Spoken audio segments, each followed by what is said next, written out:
Bienvenue à tous, c'est donc confirmé, Christopher Ross a posé sa démission. L'envoyé spécial de l'ONU pour le Sahara quitte son poste au moment où la tension reste palpable à Guerguerat et à un mois du rapport de la MINURSO au Conseil de sécurité.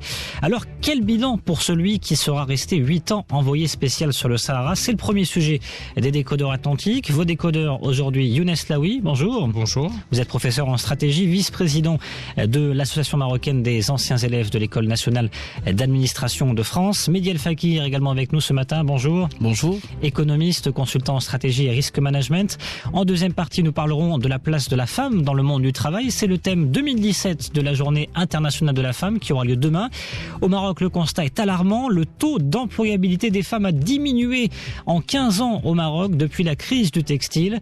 Les femmes représentent moins d'un tiers des employés alors qu'elles sont les plus diplômées. Un constat choquant alors que McKinsey, qui vient de dévoiler une étude, nous rapporte que la mixité en entreprise au Maroc pourrait représenter un potentiel de PIB de 30 milliards de dollars à l'horizon 2025. Alors quel bilan, quelle solution? Vous nous le direz, 55 77 pour réagir, poser vos questions par SMS, CDR en TTC ou bien la page Facebook Les Décodeurs Atlantiques. C'est parti.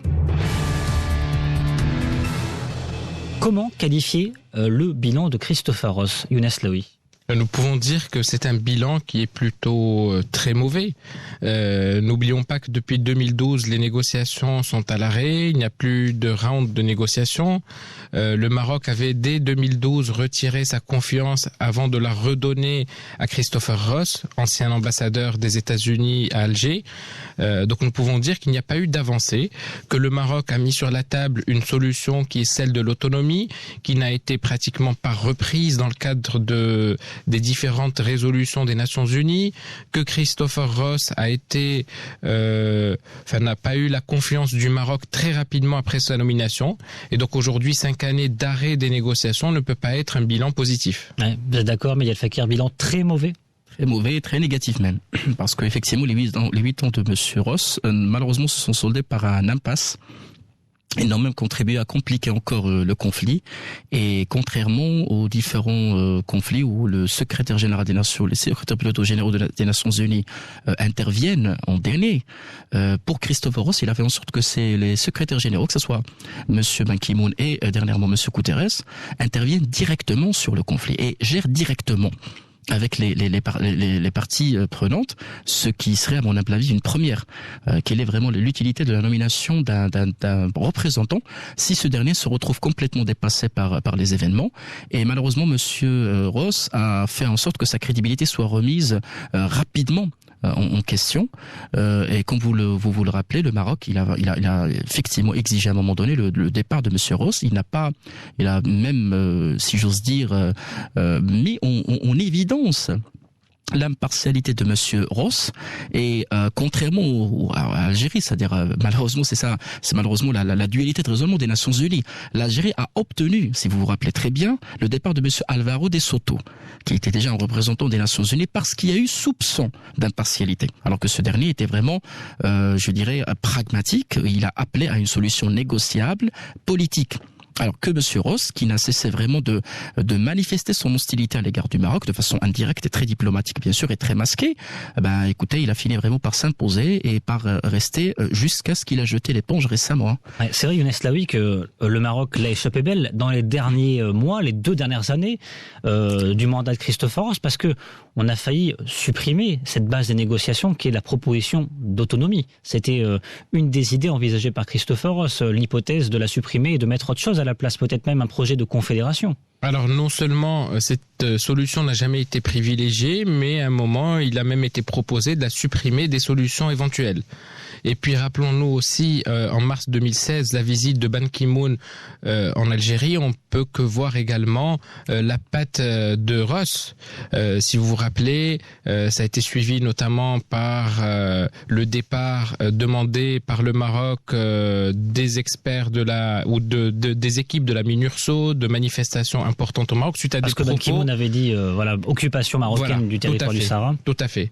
Et donc c'est le rôle de Ross d'orienter le secrétaire général, et donc on peut y voir également des orientations de Ross dans le cadre des déclarations de Ban Ki-moon lorsqu'il était notamment en visite à Tindouf. Et si je vous écoute, en fait, son bilan n'est pas très mauvais ou très négatif. C'est bien pire que ça. C'est qu'il a été totalement transparent et il a failli faire même capoter ces négociations. Bon, pour l'instant, qui n'ont toujours pas abouti, mais tout de même, il y a eu un rôle qui a été pris à la légère, peut-être, par Christopher Ross. Quand vous écoutez, c'est un peu le sentiment qui ressort, Miguel Fakir.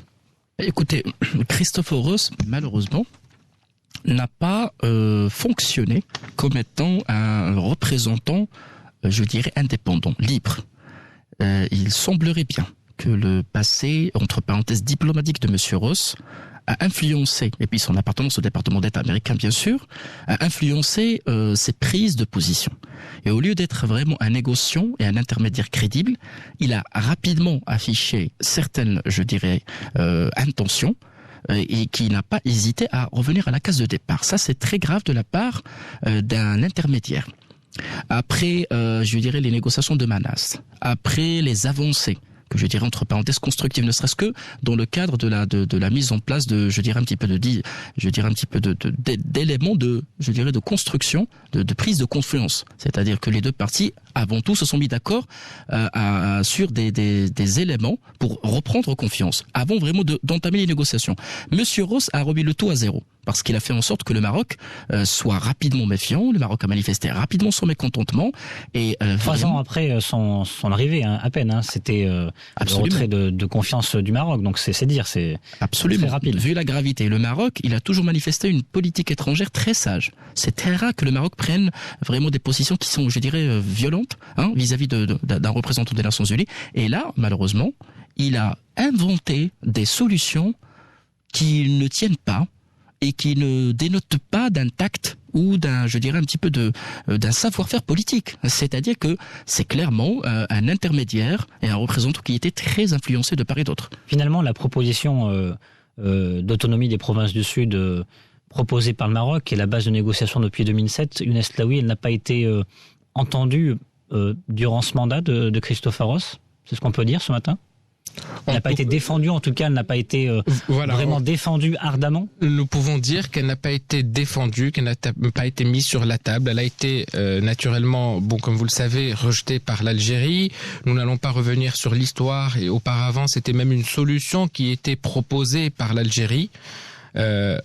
Lorsqu'elle a été officiellement par le Maroc de manière assez courageuse, parce que c'est une solution qui pouvait conforter une solution mutuellement juste, elle a été rejetée par l'Algérie et Christopher Ross n'a pas défendu suffisamment cette proposition marocaine. Est-ce que c'est irresponsable de sa part de démissionner maintenant, à 1 mois, 5 semaines de ce débat du Conseil de sécurité de l'ONU annuel sur le dossier du Sahara, le rapport de la Minurso, et en pleine tension à Guerguerat, ou pas du tout? Il le fait en toute connaissance de cause. Il y a un nouveau président américain, Donald Trump, qui est là. Il faut peut-être laisser la place à quelqu'un d'autre qui puisse, et un nouveau secrétaire général de l'ONU, il faut peut-être laisser la place à quelqu'un d'autre. Il y a surtout un renouvellement des instances onusiennes, un nouveau secrétaire général, de nouveaux envoyés spéciaux qui vont être nommés. Donc qu'il ait ou pas démissionné, son mandat était de toutes les manières remis en question. J'estime personnellement que dans le cas d'espèce, il y a un revirement de situation. Il y a un changement de la donne. Aujourd'hui, on parle de conflits, de tensions d'ordre militaire. Ce n'est plus de la diplomatie. Et M. Ross a laissé traîner les choses. Il n'a pas joui de la crédibilité pour pouvoir convaincre les deux parties, entre parenthèses, de se mettre d'accord ne serait-ce que sur le maintien du statu quo, le maintien de la situation initiale dans l'attente de négociations. Ça, c'est très grave de sa part et son départ était plus que souhaitable parce que les choses sont en train de plutôt, je dirais, trouver ou prendre une tournure qui est très grave, très très grave même. Donc Monsieur Ross malheureusement a rapidement compris, je crois que même les Nations Unies ont rapidement compris que il n'a plus de rôle à jouer dans ce conflit et que son départ est vraiment une situation, je dirais une décision qui est très sage. Et que Monsieur Guterres devrait rapidement, je dirais, se précipiter entre parenthèses pour nommer quelqu'un le plus rapidement possible parce que les hostilités risquent de dégénérer. Ce qui est intéressant à relever, c'est que Christopher Ross est arrivé quelques semaines après son arrivée. Antonio Guterres, qui est à l'époque le directeur du Haut-Commissaire au Plan, proposait justement de compter le nombre de populations qu'il y a à Tindouf. Les deux hommes se connaissent bien et se quittent ensemble pratiquement. Enfin, l'un arrive en tant que secrétaire général et l'un part après avoir commencé son mandat sur cette demande marocaine notamment qui pour l'instant en 8 ans d'exercice n'est toujours pas entendu du côté des autorités algériennes, Younes Laoui. Et qui, rappelons-le, Ban Ki-moon, lorsqu'il était en Algérie à Tindouf, n'a pas réitéré formellement cette demande de recensement des populations de Tindouf. Finalement, c'est un bilan Christopher Ross très mauvais, mais un bilan pour rien également, un passage à vide en 8 ans d'exercice. Nous pouvons le dire, nous pouvons assumer ce que vous dites. Il n'y a pas eu d'avancée depuis la nomination de Christopher Ross. Nous sommes au même état qu'avant sa nomination. Mehdi El Fakir. Je dirais pire, parce que même les avancées qui ont été réalisées avant l'arrivée de M. Ross ont été pratiquement perdues. Parce qu'au tout début, il était question de maintenir les négociations, maintenir le contact. Et vraiment de décider vraiment je dirais un petit peu de propositions pour ne serait-ce que reprendre la confiance entre les deux parties. Maintenant, la confiance est perdue. Les Nations Unies, malheureusement, ils ont perdu, je dirais, ne serait-ce qu'en partie, relativement leur crédibilité. Attendons les réactions de M. Guterres.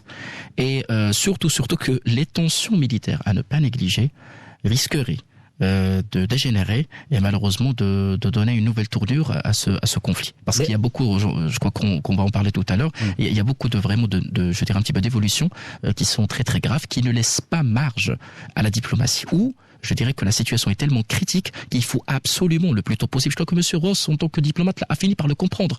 Le temps, il est précieux. Lui, malheureusement, il ne pourrait pas s'imposer comme étant un intermédiaire. C'est fini. Rapidement, un secrétaire général qui n'a même pas encore il n'a même encore eu le temps vraiment, ne serait-ce que de commencer vraiment à toucher au dossier, se voit directement, se voit directement en face des parties prenantes. Ce qui vraiment, c'est une première à mon avis. Donc, attendons pour voir les jours qui viennent. Et je crois que les Nations Unies devraient rapidement se précipiter et dépêcher de nommer quelqu'un pour essayer un petit peu de recadrer les choses. Avec la patte bien évidemment importante des États-Unis.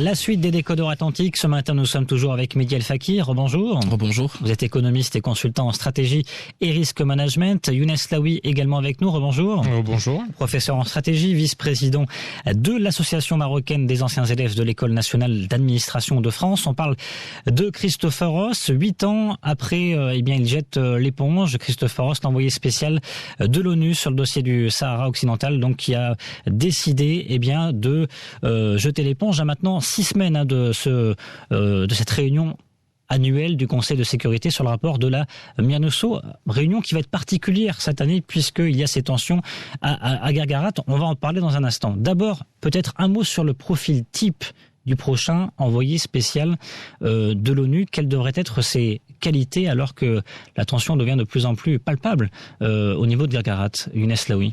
Il faut tout d'abord qu'il ait la confiance du secrétaire général. Il faudrait ensuite qu'il soit issu d'une carrière ou d'un pays qui n'ait pas des orientations fortes au niveau de ce dossier. On ne peut pas imaginer un Sud-Africain remplacer, par exemple, Christopher Ross. Il faut aussi qu'il ait la confiance des pays amis du Sahara, et donc notamment de la France, de l'Espagne et de la Russie, au-delà des États-Unis naturellement. On peut imaginer que cette fois-ci, il pourrait avoir un penchant un peu plus, en tout cas du côté historique, marocain qu'algérien, comme ça avait été le cas pour Christopher Ross. Alors, ça peut être quelque chose qui peut être imaginé, que murmure en ce moment Antonio Guterres. En tout cas, Christopher Ross a non seulement eu un parcours en Algérie, il ne faut pas oublier qu'il a été ambassadeur des États-Unis en Algérie, il a rapidement perdu la confiance du Maroc, et puis n'oublions pas que on a souvent remis en cause son autonomie vis-à-vis de la diplomatie américaine. Donc on peut imaginer cette fois-ci quelqu'un qui ait un petit peu plus d'autonomie et qui soit plus pragmatique. Mehdi El Fakir, c'est vrai que les États-Unis comptent aussi dans ce choix d'un envoyé spécial sur le dossier du Sahara. Alors en 2009, c'était Barack Obama qui était en fonction depuis à peine quelques mois, quelques semaines même. Cette fois-ci, c'est Donald Trump. Écoutez, tout d'abord, actuellement, un républicain, donc c'est une bonne nouvelle. Bon, oui, absolument. Déjà, c'est un point à relever. Je dirais vraiment que la tendance des républicains, c'était toujours une tendance réaliste en matière de diplomatie, notamment en ce qui concerne la résolution ou les résolutions concernant le Sahara marocain.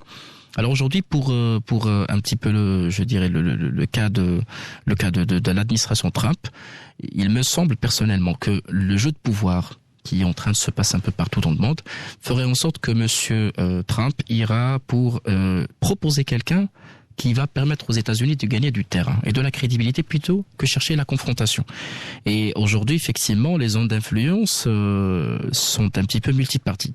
Contrairement à ce qui se passait aujourd'hui, il faut pas oublier le spectre du géant russe qui est là, donc le premier partenaire militaire de l'Algérie. Et je me rappelle récemment un petit peu de la visite du secrétaire du Conseil de sécurité russe qui est venu ici au Maroc. Préparer la visite prochainement au courant de cette année de Vladimir Poutine. Absolument, donc ça dénote un intérêt pour les Russes et pour la région. Et je crois que l'arrivée du président russe ne sera pas vraiment l'ordre du jour, serait certainement un ordre du jour qui est corsé et qui ira sur des sujets qui sont très je dirais des sujets qui intéressent la région, notamment l'affaire de l'intégrité territoriale. Donc les États-Unis, je dirais aujourd'hui, qui iront jusqu'à encore proposer ou influencer le choix du secrétaire général pour imposer quand même ou proposer quelqu'un qui serait, je dirais, plus proche de l'administration américaine. Maintenant, en matière de qualité, je dirais que la première chose, c'est le réalisme. Il faut absolument un représentant qui soit réaliste. Monsieur Ross a perdu toute réalité, tout réalisme, en parlant de confédération et ainsi de suite, alors qu'il connaît parfaitement les sensibilités de la région, il connaît parfaitement les risques et les enjeux, il n'a pas hésité à proposer de tels. Donc, c'est la voie de l'administration américaine. Deuxième chose, qui est la plus importante, c'est la neutralité. La neutralité. Et ça, c'est très, très important pour que une confiance soit établie et pour que le représentant puisse être vraiment une locomotive et il puisse vraiment inspirer ou impulser une vraie dynamique pour en quelque sorte les négociations. Mais n'oublions pas que les États-Unis sont là et ils vont influencer de façon directe ou indirecte le choix du représentant du secrétaire général. On indique pour l'instant, mais ce n'était pas encore une information confirmée, une prochaine visite d'Antonio Guterres ici à Rabat et à Alger. Qu'est-ce que ça pourrait permettre? Qu'est-ce que ça dénote selon vous, Younes Laoui? Alors ça dénote d'une part d'une situation qui doit être très tendue. Vous avez suivi des images réelles ou pas de livraison d'armes au niveau de Bir Lalo à l'est du mur de défense marocain. Vous avez vu la position du Polisario qui est de se maintenir à la frontière maroco-mauritanienne. Donc aujourd'hui, les tensions sont fortes, donc on peut soupçonner qu'une telle visite vient pour essayer diplomatiquement d'éviter une reprise des armes aux frontières marocaines. Il pourrait revenir, excusez-moi, je vais y arriver, avant cette réunion du Conseil de sécurité de l'ONU ou après? Certainement avant, parce que je ne crois pas aujourd'hui que le secrétaire des Nations Unies, avec un représentant qui devrait être fraîchement désigné, ira avec un rapport, si ce n'est un rapport de statu quo, un rapport de pur constat. Alors vraiment, s'il devrait venir, ça devrait vraiment tout d'abord pour apaiser les tensions, et puis tout simplement maintenir une situation de statu quo et réclamer du temps pour qu'il puisse vraiment agir, mais pas avant. Et comme l'a dit Younes, effectivement la situation est très tendue, pour ne pas dire qu'il est très grave. Donc là, effectivement, il doit être question un petit peu d'apaiser les tensions et de s'accorder le temps nécessaire pour essayer d'avancer. Mais est-ce que les détracteurs de l'intégrité, le détracteur du Maroc et les ennemis de l'intégrité territoriale sont de cet avis? C'est la grande question.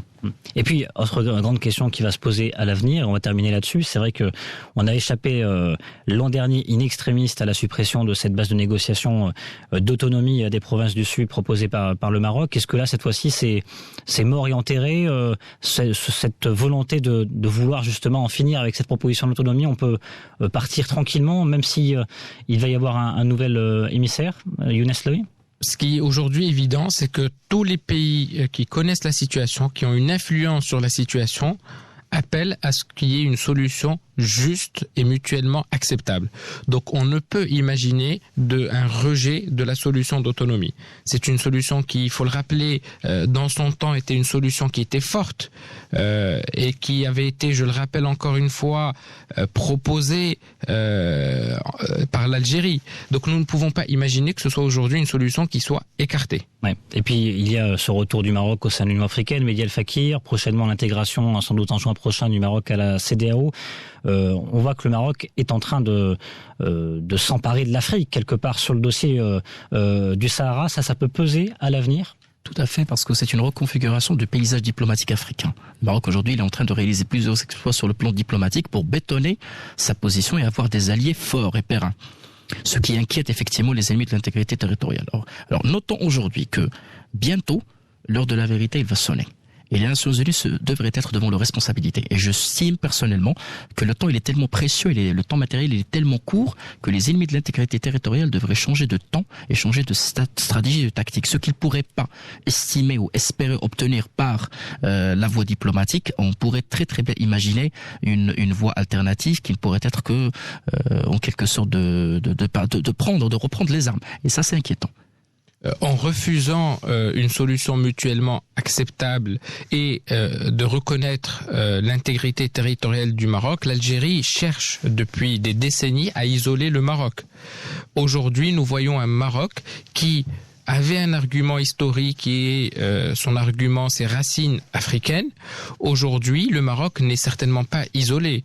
Nous le voyons aujourd'hui, le Maroc a décidé, influencé par la diplomatie du roi, de s'orienter totalement et de prioriser dans ses relations extérieures l'Afrique subsaharienne.